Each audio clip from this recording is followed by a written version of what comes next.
नमस्कार बच्चों। आज हम पढ़ेंगे हमारी 5वीं कक्षा का 9वां लेसन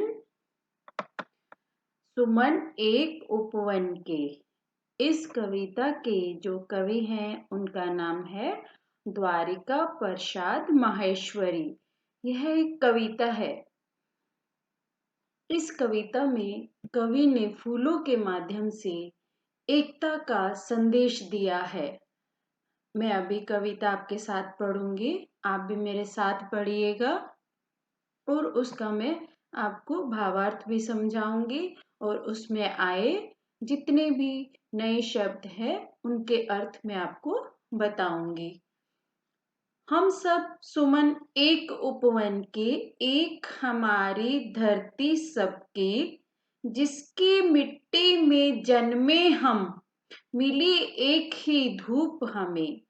यहाँ पे कवि क्या कह रहे हैं कि जो फूल हैं वो क्या कह रहे हैं कि हम सब एक ही उपवन में, एक ही बगीचे में उगते हैं और हमारी जो धरती है वो भी एक ही होती है और उस धरती की जो मिट्टी है वो भी एक ही है और जो हमें धूप मिलती है वह भी एक ही है। कवि का यहाँ कहने का मतलब ये है कि जैसे भिन्न भिन्न प्रकार के फूल होते हैं लेकिन उन फूलों की धरती, सूरज सब एक ही होता है। सींच गए एक जल से हम, पले हुए हैं झूल झूल कर, पलनों में हम एक पवन के, हम सब सुमन एक उपवन के। सींचना, सींचना मतलब होता है कि उगना या बढ़ना।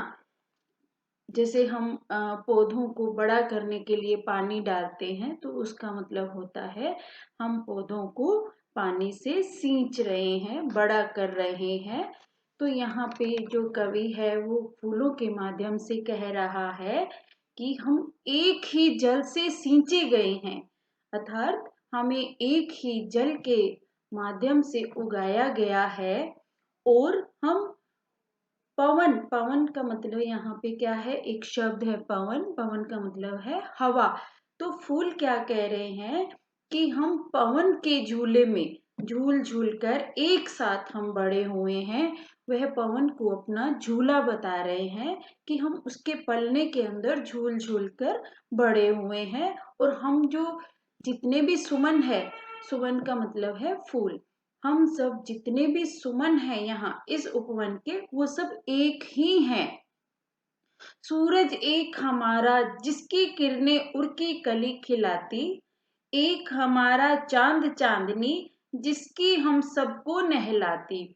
यहाँ पे कवि क्या कह रहा है कि सूरज एक, हमारा जो सूरज है वो फूल कह रहे हैं कि हमारा जो सूरज है वो एक है, उसकी जो किरणें हैं उर के कली खिलाती। उर का मतलब यहाँ पे हृदय या दिल।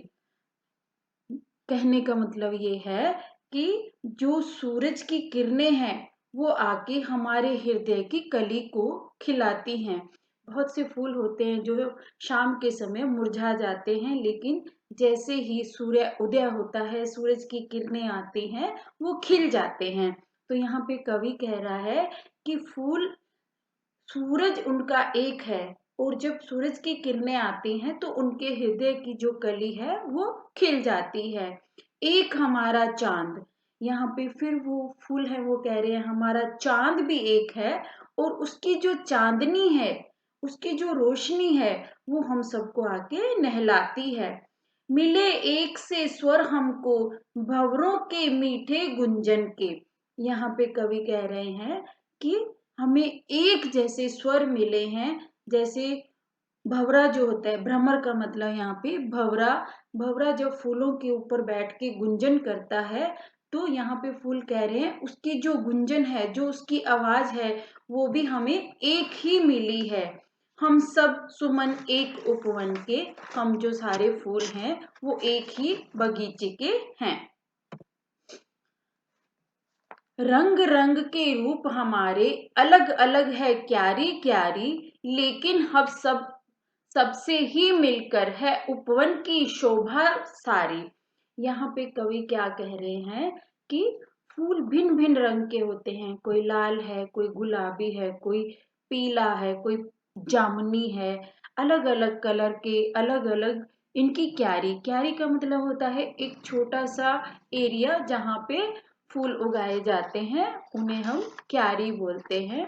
तो यहाँ पे कवि कह रहे हैं कि हम जो फूल हैं, जो सुमन है, वो अलग अलग रंग के हैं और हमारी जो क्यारी है वो भी अलग है। लेकिन किसी भी उपवन की शोभा, शोभा का मतलब सुंदरता, किसी भी उपवन की जो सुंदरता है वो हम सब फूलों से मिलकर ही होती है। अलग अलग फूलों से कभी भी सुंदरता नहीं होती।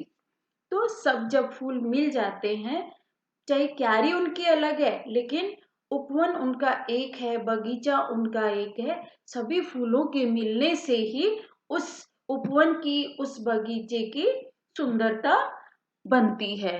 एक हमारा माली, हम सब रहते एक गगन के नीचे, एक गगन के, हम सब सुमन एक उपवन के। यहाँ पे जो पुष्प हैं वो कह रहे हैं कि हमारा माली भी एक है। माली जो फूलों की देख रेख करते हैं उसे माली कहते हैं। तो कवि कह रहे हैं कि फूलों के माध्यम से हमारा जो माली है वो भी एक है और हम एक ही गगन के नीचे रहते हैं, एक ही आसमान, गगन का मतलब आसमान, हम एक ही आसमान के नीचे रहते हैं और हम सब जो सुमन है, हम जो फूल हैं वो एक ही उपवन के हैं। कांटों में खिलकर हम सबने हंस हंस कर है जीना सीखा, एक सूत्र में बंधकर हमने हार गले का बनना सीखा। यहाँ पे कवि कह रहे हैं कि जो फूल हैं वो, उसके चारों तरफ कांटे होते हैं लेकिन वो फिर भी खिलता है। तो यहाँ पे कवि क्या कह रहा है कि कांटों में खिलकर, कांटे चारों तरफ उनके कांटे हैं, उसमें भी फूल खिल जाता है। तो यहाँ पे इस लाइन का तात्पर्य क्या है कि कितनी भी बाधाएं आए लेकिन हमें उन बाधाओं का सामना है वो हंस हंस कर करना चाहिए। जैसे कांटों के बीच में से फूल खिलता है, उसे कवि यहाँ पर कह रहा है कि फूल कह रहे हैं हंस हंस कर हमने जीना सीखा, एक सूत्र में बंधकर, एक धागे के अंदर बंधकर हमने हार गले का बनना सीखा। जिसे एक धागे के अंदर जब फूलों को पिरोया जाता है तो एक माला बन जाती है जो बहुत ही सुंदर होती है देखने में। सबके लिए सुगंध हमारी, हम सिंगार धनी निर्धन की, हम सब सुमन एक उपवन के। यहाँ पे फिर कवि फूलों के माध्यम से कह रहा है कि हमारी जो सुगंध है, हमारी जो खुशबू है वो सबके लिए एक है। हम किसी निर्धन के लिए या धनी के लिए नहीं है कि धनी के लिए अलग खुशबू है और निर्धन के लिए अलग खुशबू है, ऐसा नहीं है।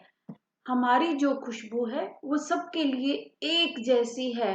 और हम जो श्रृंगार, जो सजावट, वो निर्धन के लिए भी वैसी ही है और धनी के लिए भी हमारी जो सजावट है वो वैसी ही है। हम किसी में किसी भी प्रकार का भेदभाव नहीं करते। हम सब सुमन एक उपवन के, हम जो सभी फूल हैं वो एक ही बगीचे के हैं, हम अलग अलग नहीं हैं। जैसा कि मैंने हमारी पीपीटी के माध्यम से मैं आपको बता रही हूँ, जिस तरह विभिन्न प्रकार के फूलों से बनी माला एक हो जाती है, उसी प्रकार हमें भी परस्पर भेदभाव मिटाकर एक समान रहना चाहिए। ये जियो है। और धन्यवाद बच्चों। आशा करती हूँ आपको मेरा वीडियो अच्छा लगा होगा। धन्यवाद।